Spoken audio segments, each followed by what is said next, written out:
Kifo cha Diana Skies kinazidi kuwa ni utata mkubwa ambao unawachanganya watu wengi. Naam, unamfahamu Lydia? Bambi Lydia ambaye ni rafiki wa Diana Skies, ambaye alikuwa ni rafiki wa karibu sana. Lakini kuna jambo ambalo haujalifahamu, jambo ambalo litakushangaza kidogo, ambalo haujalisikia. Wait.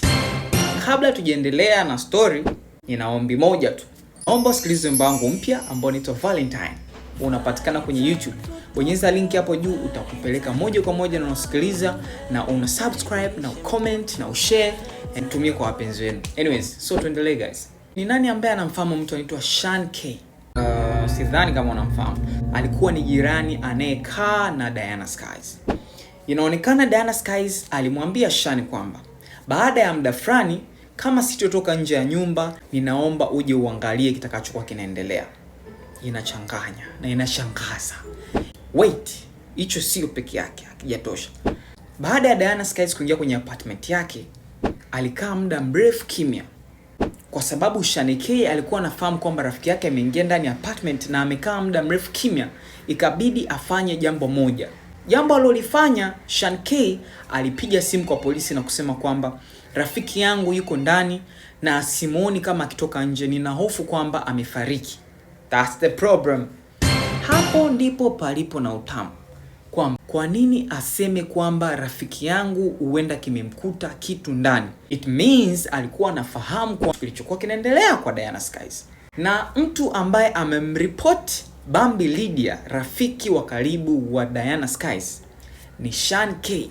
Sean K ameulizwa kwa nini ulifanya hivyo. Anasema kwamba alikuwa hataki kuwa kama mshtukiwa wa kwanza, yani suspect. Hakutaka kuwa kama mtu ambaye anakisiwa. Kwa hiyo aliona apige simu polisi waje wakague. Unaona kabisa kwamba kuna jambo yule Sean K alikuwa anafahamu. Watu wanadai kwamba rafiki wa Diana Skies hana kosa lolote, bali Sean K ndio mtu ambaye anatakiwa ashikwe, mtu ambaye alitoa taarifa polisi kwamba kuna jambo limetokea bila kuona Sean K. So sasa hivi kichwa cha habari kimebadilika. Sio Lydia tena, ni Sean K.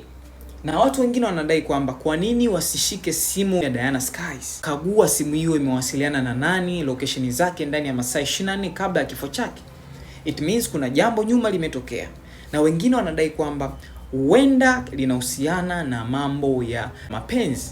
Wengine wanadai kwamba ulikuwa ni wizi wa kawaida, kwa sababu Diana Skies anaonekana alikuwa akiishi maisha ambayo ni ya kifahari.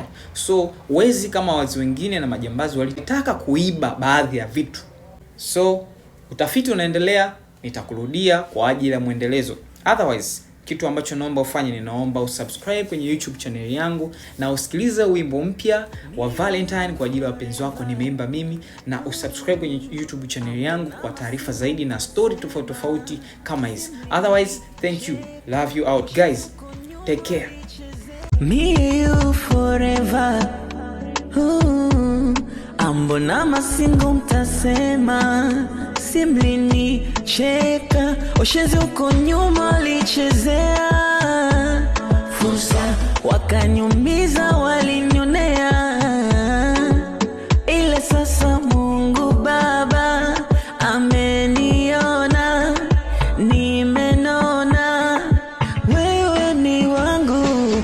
Valentine tutoke wote, Valentine tukazurule, Valentine kulishe mapocho, Valentine ya mafangalie na sinema.